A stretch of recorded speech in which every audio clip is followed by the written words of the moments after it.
दोस्तों 21 सितंबर 2025 को लगने जा रहा है साल 2025 का अंतिम और दूसरा बड़ा सूर्य ग्रहण। आप सभी को पता है कि 7 सितंबर 2025 को ही चंद्र ग्रहण भारत में देखने को मिला था और जिसका बहुत ही गहरा प्रभाव हम सभी की राशियों पर मानसिक रूप से, शारीरिक रूप से, हमारे व्यापार, नौकरी, हर एक क्षेत्र पर पड़ा था। और ऐसे में तुरंत 15 दिन के बाद ही फिर से एक सूर्य ग्रहण लगने जा रहा है, यानी कि पितृपक्ष के पहले दिन यानी कि 7 सितंबर को ग्रहण लगा और पितृपक्ष के अंतिम दिन यानी कि सर्वपितृ अमावस्या के दिन बड़ा सूर्य ग्रहण लगने जा रहा है। ग्रहण को ज्योतिष में शुभ नहीं माना जाता है। शास्त्रों के अनुसार सर्वपितृ अमावस्या पर नकारात्मक ऊर्जा बेहद सक्रिय रहती है और ऐसे में उस दिन सूर्य ग्रहण का संयोग होना हर मानव जाति बल्कि हर राशि पर इसका प्रभाव पड़ता ही पड़ता है। दोस्तों, वैज्ञानिक दृष्टि से देखें तो सूर्य ग्रहण एक खगोलीय घटना है। जब चंद्रमा सूर्य और पृथ्वी के बीच में आ जाता है तब सूर्य ग्रहण लगता है। आपको बताना चाहूंगी कि 21 सितंबर को सूर्य ग्रहण एक खंडग्रास सूर्य ग्रहण होगा, यानी कि इसमें चंद्रमा सूर्य को केवल आंशिक रूप से ही ढक पाएगा। 21 सितंबर 2025 का दिन ज्योतिष और खगोल दोनों की दृष्टि से बहुत ही खास होगा।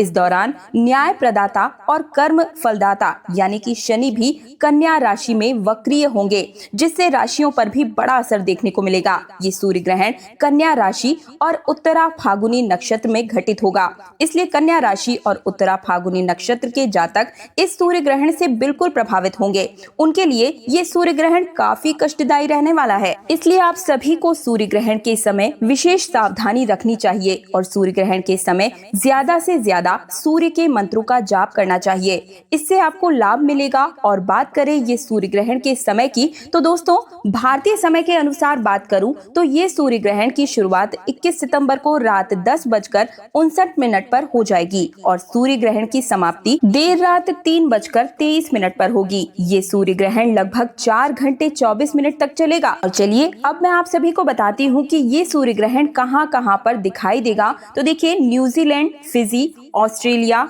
Indonesia, Antarctica, French Polynesia, Kiribati, New Caledonia, Samoa, Tonga, Vanuatu और दक्षिण प्रशांत महासागर में देखा जा सकेगा। हालांकि 21 सितंबर को लगने वाला ये सूर्य ग्रहण भारत में आंशिक रूप से देखा जा सकेगा, लेकिन इसका प्रभाव हर एक राशि पर जरूर ही पड़ेगा। और चलिए अब जान लेते हैं इस सूर्य ग्रहण के सूतक काल के बारे में। तो देखिए, आप सभी को पता है कि जब चंद्र ग्रहण लगता है तो उसका सूतक काल 9 घंटे पहले से मान्य हो जाता है और जब सूर्य ग्रहण लगता है तब 12 घंटे पहले से ही सूतक काल मान्य हो जाता है। ये सूर्य ग्रहण भारत में दिखाई नहीं देगा, इसलिए इस सूर्य ग्रहण का सूतक काल भी भारत में मान्य नहीं होगा। लेकिन क्योंकि दुनिया में किसी भी कोने में ये ग्रहण लगा हुआ है तो इसका प्रभाव हमारे राशि और गर्भवती महिलाओं पर जरूर ही पड़ेगा।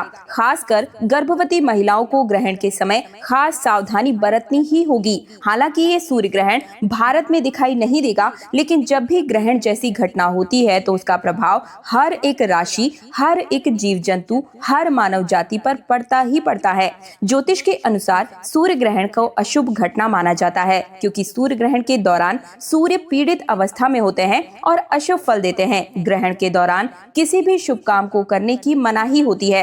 दोस्तों, शास्त्रों के अनुसार ग्रहण के दौरान कुछ कार्यों को करने की बिल्कुल मनाही है, जिन्हें ग्रहण के दौरान हमें भूल कर भी नहीं करना चाहिए। जैसे ग्रहण के समय भगवान की मूर्ति को स्पर्श बिल्कुल वर्जित होता है, हमें स्पर्श नहीं करना चाहिए। इस दौरान हमें अपने घर के मंदिर पर पर्दा डाल देना चाहिए। इसके अलावा ग्रहण के दौरान भोजन नहीं करना चाहिए, किंतु गर्भवती महिला, बच्चे, बूढ़े, रोगी अगर जरूरत महसूस हो या दवा पानी आदि लेने की आवश्यकता हो तो वे ले सकते हैं। बस आप ग्रहण शुरू होने से पहले ही अपने खाने और पीने की चीजों में तुलसी का पत्ता अवश्य ही डाल लें। सूर्य ग्रहण के दौरान रसोई से जुड़ा कोई भी कार्य नहीं करना चाहिए। इस दौरान भोजन भी नहीं बनाना चाहिए और गैस भी नहीं जलानी चाहिए। ग्रहण के समय कपड़ा व बर्तन भी नहीं धोने चाहिए। दोस्तों, ग्रहण के समय झूठ, कपट और बुरे विचारों से परहेज करना चाहिए। आप सूर्य ग्रहण के समय मांस, मदिरा का सेवन बिल्कुल भी ना करें। सूर्य ग्रहण के दौरान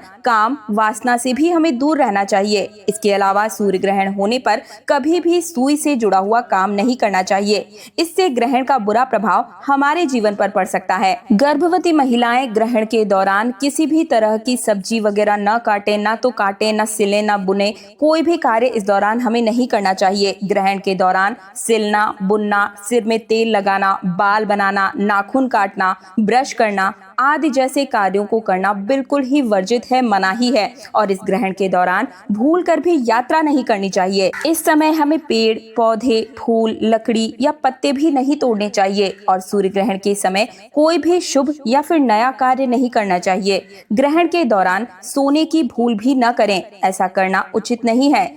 इस समय आप भगवान का ध्यान या मंत्र का जाप कर सकते हैं। धार्मिक मान्यताओं के अनुसार ग्रहण के दौरान घर से बाहर नहीं जाना चाहिए, इससे कार्य में बाधाएं आ सकती हैं। वहीं इस समय पर यात्रा करने से भी बचें, अन्यथा उसका शुभ फल नहीं मिलेगा और दुर्घटना होने के चांसेस ज्यादा होते हैं। ग्रहण के समय ज्यादा से ज्यादा गुरु मंत्र, इष्ट मंत्र या फिर भगवान का ध्यान या स्मरण करना चाहिए या किसी धार्मिक पुस्तक का पाठ करना चाहिए। आप सूर्य ग्रहण के दौरान सूर्य के मंत्रों का जाप जरूर करें। आपकी राशि पर किसी भी प्रकार का सूर्य का बुरा प्रभाव नहीं पड़ेगा। और चलिए अब जान लेते हैं कि ग्रहण के बाद में हमें क्या करना चाहिए। लेकिन उससे पहले आप सभी से निवेदन है कि सूर्य देव के इस वीडियो को लाइक करके कमेंट सेक्शन में जय सूर्य देव लिखने के साथ साथ ही आप मुझे ये बताएं कि आप हमारे वीडियो को कहां से देख रहे हैं और आपका नाम क्या है। साथ ही अगर आप अपनी राशि के अनुसार कोई उपाय जानना चाहते हैं सूर्य ग्रहण से जुड़ा हुआ, तो मुझे कमेंट सेक्शन में ही आप अपना नाम, डेट ऑफ बर्थ और स्थान जरूर लिखिए। राशि अनुरूप जो उपाय बनता पड़ेगा वो मैं आप सभी को कमेंट सेक्शन के माध्यम से रिप्लाई में ही बता दूंगी। तो चलिए अब जान लेते हैं कि सूर्य ग्रहण के तुरंत बाद ही हमें क्या क्या करना चाहिए। तो देखिए, आप सूर्य ग्रहण समाप्त होने के बाद गंगा जल डालकर स्नान करना बिल्कुल मत भूलिएगा। गंगा जल डालकर स्नान करने से, स्वच्छ वस्त्र धारण करने से हमारे शरीर पर जो ग्रहण की नकारात्मकता पड़ी है वो बिल्कुल ही दूर हो जाती है। इसके बाद किसी जरूरतमंद या ब्राह्मण को दान अवश्य करें, इससे आपके अच्छे परिणाम मिलेंगे।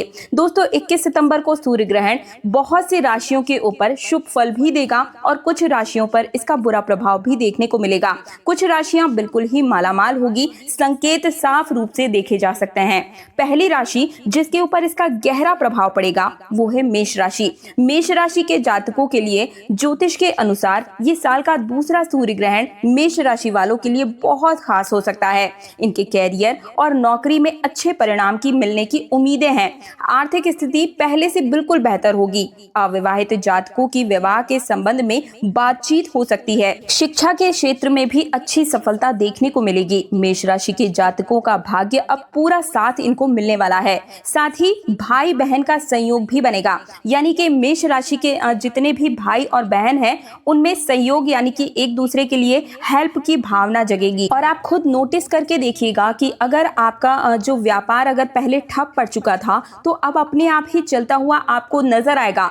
चंद्र ग्रहण के दौरान भी मैंने आप सभी को बताया था कि 7 सितंबर को जो चंद्र ग्रहण लगा था उसमें भी मेष राशि के लिए बहुत ही शुभ परिणाम मिले थे। अगर आपने वो वीडियो नहीं देखी है तो इस वीडियो को देखने के बाद में आप 7 सितंबर की जो राशिफल हैं उन्हें भी जाकर देख सकते हैं। तो देखिए, मेष राशि वालों की बिल्कुल बल्ले बल्ले होने वाली है। आप सभी मिठाई बांटने के लिए बिल्कुल तैयार बैठे रहें। हर तरफ से आपको बेहद ही शुभ परिणाम मिलेंगे। आने वाले कुछ महीनों में आपको कोई बड़ी खुशखबरी भी मिल सकती है। अगली राशि की बात करूं तो कर्क राशि। कर्क राशि वालों के लिए साल का ये दूसरा सूर्य ग्रहण बहुत लाभकारी है। किसी नई संपत्ति खरीदने के योग हैं। जीवन में सुख शांति बनी रहेगी। अधूरे कार्यों में सफलता के योग हैं।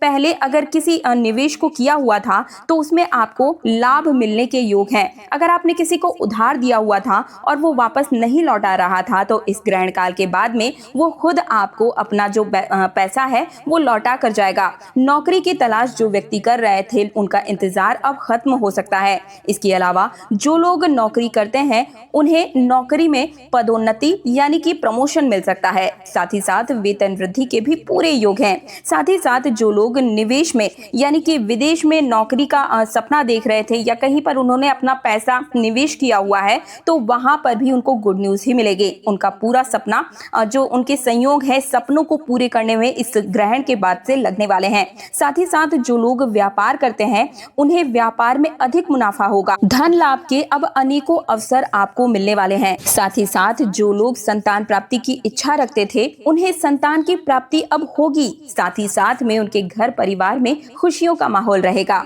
प्रेम संबंध मजबूत होंगे और इसके अलावा आपके सभी कार्य सफलतापूर्वक पूर्ण हो जाएंगे। और जो लोग नए वाहन की योजना बना रहे थे, उनकी ये योजना अब अवश्य रूप से सफल होने वाली है। भगवान आपकी समस्त मनोकामनाओं को अब पूर्ण करने वाले हैं। अगली राशि बताने से पहले आप सभी से मेरा निवेदन है कि अगर आपने अभी तक वीडियो को लाइक नहीं किया है तो लाइक कर दीजिए। कमेंट सेक्शन में जय सूर्यदेव जरूर लिखिए, बिल्कुल भी कंजूसी मत कीजिए। 5 से 10 मिनट का समय निकालकर इस वीडियो को पूरा अंत तक देख लीजिए, क्योंकि हो सकता है कि इस ग्रहण के बाद से भी अब आपकी बम्पर लॉटरी लगने वाली हो। तो निवेदन है आपसे कि इस वीडियो को लाइक करके कमेंट सेक्शन में अपनी राशि भी लिख दीजिए। राशि अनुरूप अलग से जो आपकी डेट ऑफ बर्थ के अनुसार उपाय बनेगा, पर्सनल जो उपाय जिसे स्पेशल उपाय कहा जाता है, वो मैं आपको कमेंट सेक्शन में ही रिप्लाई के माध्यम से ही बता दूंगी। अगली राशि है मकर राशि। मकर राशि वालों का हर एक कार्य क्षेत्र में बड़े अधिकारियों से तालमेल बढ़ेगा। वैवाहिक जीवन में खुशियां बढ़ेगी। आप सभी के लाभ के अवसरों में वृद्धि मिलेगी, जिसकी वजह से आपकी आर्थिक स्थिति में बहुत ही बड़ा बदलाव आएगा। कोई भी सरप्राइज गिफ्ट आपको मिल सकता है।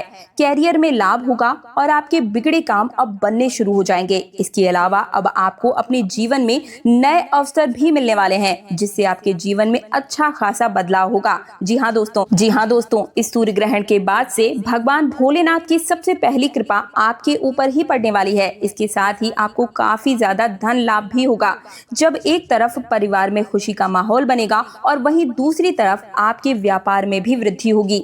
अगली राशि है कुंभ राशि। कुंभ राशि वालों, अब आपको चारों तरफ से ही लाभ देखने को मिलेगा। यहाँ तक कि जिस कार्य क्षेत्र में आप हाथ डालेंगी वहीं आपको तरक्की मिलेगी और आपकी आर्थिक स्थिति मजबूत होगी। साथ ही साथ आपके घर परिवार में खुशियों का माहौल रहेगा। जो लोग संतान प्राप्ति के इच्छुक हैं, उन्हें संतान प्राप्ति का सुख मिलेगा, जिससे घर पर परिवार पर खुशियां ही खुशियां होगी। अगर आप नया घर खरीदना चाहते हैं तो आपकी इच्छा जो है वो जरूर पूर्ण होगी। आपका स्वास्थ्य बहुत बेहतर होगा। कुल मिलाकर आने वाला समय आपके लिए बहुत ही अच्छा साबित होने वाला है। दोस्तों, एक बार फिर से आप सभी को याद दिला दूं कि इस सूर्य ग्रहण को आप हल्के में लेने की गलती मत कीजिएगा, क्योंकि इसके ठीक 15 दिन पहले ही 7 सितंबर को चंद्र ग्रहण लगा था। आप सभी ने उसका प्रभाव अपने अपने जीवन पर देख लिया होगा। ये अंतिम मौका है साल 2025 का, जब आप अपने ग्रहों की जो दशा है उसको अपने अनुकूल बना सकते हैं। तो मेरे चैनल से बिल्कुल ही जुड़े रहिएगा। हर रोज मैं अलग अलग उपाय आप सभी के लिए राशिफल से जुड़े हुए, तीज त्योहारों से जुड़े हुए, निजी जीवन से जुड़ी हुई हर समस्या का समाधान लेकर आती हूँ। इसलिए चैनल को सब्सक्राइब तुरंत कर लीजिए। और ये सूर्य ग्रहण के तुरंत बाद ही शारदीय नवरात्रि भी प्रारंभ हो रही है। तो ऐसे में पितृ अमावस्या के दिन ये लगने वाला ग्रहण जो है वो आपके जीवन पर बहुत प्रभाव डालने वाला है। इसलिए इन सभी चीजों को थोड़ा सा आप नोटिस कीजिएगा। आपकी राशि के अनुकूल जो उपाय आप जानना चाहते हैं तो मुझे कमेंट सेक्शन में आपको अपनी डेट ऑफ बर्थ देनी होगी, नाम देना होगा और अपनी राशि देनी होगी। राशि अनुरूप जो स्पेशल उपाय बनता पड़ेगा वो मैं आप सभी को कमेंट सेक्शन के माध्यम से ही बता दूंगी। मिलती हूँ एक और नई जानकारी के साथ। तब तक के लिए जय श्री राम, जय जय हनुमान।